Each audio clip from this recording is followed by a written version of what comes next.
సరిగా స్పందించకపోవడం. కానీ ఎవరైతే గతంలో చేసిన పనులకు సంబంధించి పులివెందుల బిల్లులకు సంబంధించి క్లియర్ చేస్తున్నారంటే ఎలా అర్థం చేసుకోవాలి? ఇప్పుడు కాంట్రాక్టర్లకు బిల్లులు ఇవ్వద్దని కాదు ఉద్దేశం, కానీ ప్రాధాన్యత క్రమం అనేది ఉండాలి కదా.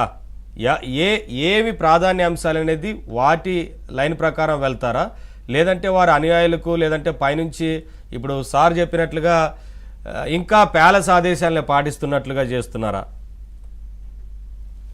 సార్ ముందుగా మీకు ప్యానెల్ ఉన్న పెద్దలకి ఒక అంశం సార్, కాంట్రాక్టర్లకు బిల్లులు చెల్లించాలి, కానీ ముందు పనులు చేసిన వారిని పక్కన పెట్టి ఆ తర్వాత చేసిన వారికి ఎలా క్లియర్ చేస్తారన్న ప్రశ్న కూడా వస్తుంది కదా. ఫస్ట్ ఇన్ ఫస్ట్ అవుట్ ఉండాలి కదా. ముందు వెనక పక్కన పెడదాం సార్. అసలు గత ప్రభుత్వం, అంతకుముందు ప్రభుత్వం, తెలుగుదేశం ప్రభుత్వం బకాయి పడ్డటువంటి కాంట్రాక్టులకు ఇవ్వాల్సినటువంటి సొమ్ములు ఈ రోజు వరకు క్లియర్ చేశారు. కోర్టుకు వెళ్ళినా కూడా, కోర్టు డైరెక్షన్ ఇచ్చినా కూడా కష్టాలు పడి అందులో 10% మాత్రమే పే చేశారు. ఈ రోజుకి కక్ష సాధింపు 2014 నుండి 19 వరకు తెలుగుదేశం ప్రభుత్వం సమయంలో ఏదైతే బిల్లులు చెల్లింపులు ఉన్నాయో అవన్నీ ఇప్పటికీ నిలిచిపోయి ఉన్నాయి. అందరూ అప్పులు పాలై, వీధి పాలై అడుక్కునే పరిస్థితికి వచ్చేసారు ఆ కాంట్రాక్టర్లు అందరూ కూడా ఈ 5 ఏళ్లలో.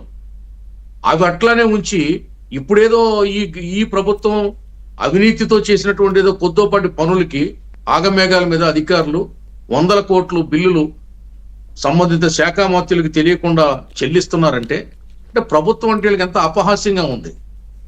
ఇక్కడ ఉన్నది కూటమి ప్రభుత్వం, ఇక్కడ ఉన్న ముఖ్యమంత్రి చంద్రబాబు నాయుడు గారు, ఇంకా జగన్మోహన్ రెడ్డి. ఇది ఒక్క పై స్థాయిలోనే కాదండి, కమిషనర్ స్థాయిలోనే కాదు, సెక్రటరీ స్థాయిలోనే కాదు, గ్రామ పంచాయతీ స్థాయిలో కూడా అలాగే ఉంది. పంచాయతీ సెక్రటరీని ఆ పంచాయతీలో జరిగినటువంటి ఆ పనుల నిమిత్తం ఎంత నిధులు వచ్చాయి, ఏ నిధులు వచ్చాయి, ఎంత ఖర్చు పెట్టారు, దేనికి ఖర్చు పెట్టారు వివరాలు అడుగుతుంటే ఇప్పటికీ ఇవ్వట్లేదు. మన ఈ కూటమి ప్రభుత్వం ఏర్పడి 3 నెలలు దాటినా కూడా వాళ్ళు ఇవ్వట్లేదు. రైట్ టు ఆర్టీఐ యాక్ట్ పెట్టినా కూడా, దాని ద్వారా పెట్టి లెటర్ పెట్టినా కూడా ఇవ్వట్లేదు. అంటే అసలు తెలుగుదేశం కూటమి ప్రభుత్వం ఉందనే స్పృహ కూడా ఇప్పటికీ అధికారులకి వాళ్ళకి కలగలేదు. అసలు చీమ కుట్టినటువంటి పరిస్థితి, కుట్టిన బాధ కూడా వాళ్ళకి తెలియట్లేదు. ఏం చేస్తారు మమ్మల్ని అనే పరిస్థితి ఉంది. ఇంకా వాళ్ళతో వీళ్ళు అటాచ్మెంట్ అయిపోయి వీళ్ళు వాళ్ళు కలిసి ఏదో అవినీతి చేశారు, దోపిడీ చేశారు. అది బయటపడితే ఇతను అధికారి కూడా ఇరుక్కుంటాడనే ఒక భయం ఒక పక్క, వాళ్ళతో మీద ఉండే ప్రేమ మరో పక్క. ఈ పరిస్థితుల్లో ప్రభుత్వం ఏమవుతుందంటే మన కార్యకర్తలు వాళ్ళ దగ్గర, వాళ్ళ చేతిలో ఉన్నట్ట ఉన్నాయి. అది ఎస్ కరెక్ట్ అండి, ఇది కరెక్ట్, 100% కరెక్ట్, ఇదే కరెక్ట్, ఇది కరెక్ట్. మన కార్యకర్తలకు అసలు ఆఫీసుల్లో ఏ సమాచారం ఇవ్వట్లేదు, దేనికి పిలవట్లేదు. వెళ్తుంటే ఏదో ఎందుకు వచ్చాడ్రా బాబు, ఎప్పుడు పోతాడ్రా బాబు అని చెప్పి చూస్తా ఉన్నారు. కార్యకర్తలు చాలా బాధగా ఉన్నారు. ఏంటి ఇన్నాళ్ళైంది ప్రభుత్వం వచ్చి అసలు మనం వెళ్తుంటే అసలు అధికారులు స్పందించట్లేదు, సమాధానం చెప్పట్లేదు, నీకేంటి చెప్పేది అనే ధోరణిలో ఉన్నారు అని బాధ, నిర్లిప్తత కార్యకర్తల్లో ఇప్పటికే చాలా బలంగా నాటుకుంది, అలుముకుంది. దీన్ని తక్షణం బాబు గారు దృష్టి సారించాలి. ప్రభుత్వం నడపడం అంటే ఆయనకి తెలియంది కాదు, ఆయనకు అనుభవం లేక కాదు. మరి ఎందుకు ఇలాగా ఇంత గ్యాప్ వచ్చిందో అధికారుల్లో అసలు వాళ్ళ చలనం ఎందుకు లేదు? ఇక్కడ ఉన్న ప్రభుత్వం, కొత్త ప్రభుత్వం వచ్చింది, కూటమి ప్రభుత్వం వచ్చింది, చంద్రబాబు నాయుడు గారు ముఖ్యమంత్రిగా ఉన్నారనే ఆ స్పృహ వాళ్ళకి, స్ఫూర్తి ఎందుకు కలగట్లేదు? వాళ్ళలో ఆ స్ఫూర్తి రగిలించాలి, లేదా భయం అన్న పుట్టించాలి. జగన్మోహన్ రెడ్డిలాగా నెత్తి మీద కత్తి పెట్టి, మెడ మీద బాంబు పెట్టి అధికారుల్ని కనుసైగతో తప్పులు చేయించాడు, అవినీతి చేయించాడు, అక్రమాలు చేయించాడు, దోపిడీ చేయించాడు. అధికారులతో కూడా వాళ్ళని అవినీతి పరులుగా మార్చాడు. అవినీతి పరులు ఐఏఎస్ ఆఫీసర్లు జైలుకు పంపిన చరిత్ర జగన్మోహన్ రెడ్డిది.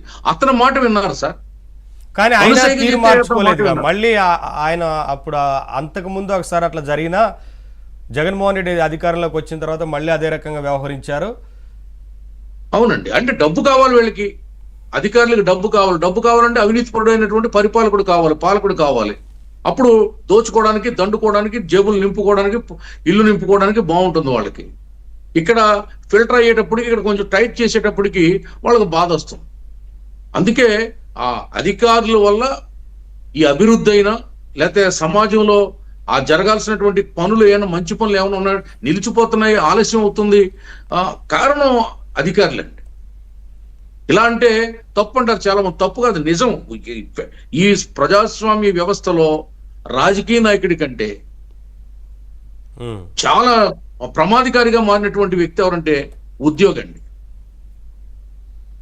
ఉద్యోగ స్వామ్యంలో, ఉద్యోగ వ్యవస్థలో ఉన్నటువంటి అలసత్వం, లెక్కలేనితనం, నిర్లక్ష్యం, బద్ధకం, సోమరితనం, అసలు మైండ్ సెట్ డిఫరెంట్ ఉంటున్నాయండి. వాళ్ళకు ఉన్నటువంటి మైండ్ సెట్ ఏంటంటే ఎంత వస్తుంది, రోజుకి ఎంత వస్తుంది నాకు ఆఫీస్కి వెళ్తే, జీతం పక్కన పడేయండి. ఇప్పుడు కాదండి, ఇప్పుడు గతంలో పనిచేసిన అధికారుల గురించి, సస్పెండ్ అయిన ఓ అధికారి గురించి ఆయన క్లీన్ చిట్ ఇచ్చే పెద్ద ప్రయోగానికి తెరదీశారు. ఇక్కడ ఇప్పుడు పనిచేస్తున్న ముఖ్య కార్యదర్శి మళ్ళీ ఎవరో కాదు, ఇప్పుడు వెంకటరామరెడ్డి గురించి వీళ్ళు తాపత్రయపడుతున్నారు. ఇతర ఉద్యోగులతో సంతకాలు పెట్టాలని కూడా ప్లాన్ చేశారు. సార్, ఇటువంటి ఐఏఎస్ ఆఫీసర్ల మీద, ఐపీఎస్ ఆఫీసర్ల మీద ఢిల్లీలో ప్రభుత్వం కంప్లైంట్ పెట్టాలి కదండి. వాళ్ళకి ఏదో ఉంది కదా, ఇండియన్ సర్వీస్ ఏదో ఉంది, దానికి ప్రభుత్వం కంప్లైంట్ రాయాలి కదా. అలాగన్నా వీళ్ళు భయపడతారేమో, దారిలోకి వస్తారేమో.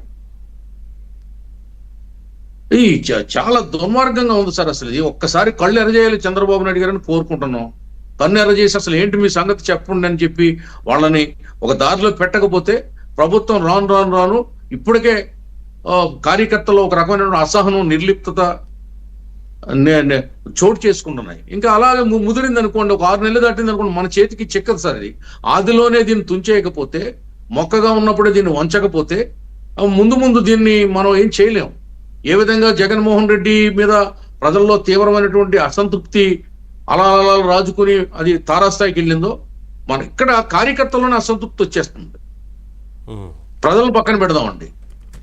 ఏదైతే ఈ 5 ఏళ్ళు అష్ట కష్టాలు పడి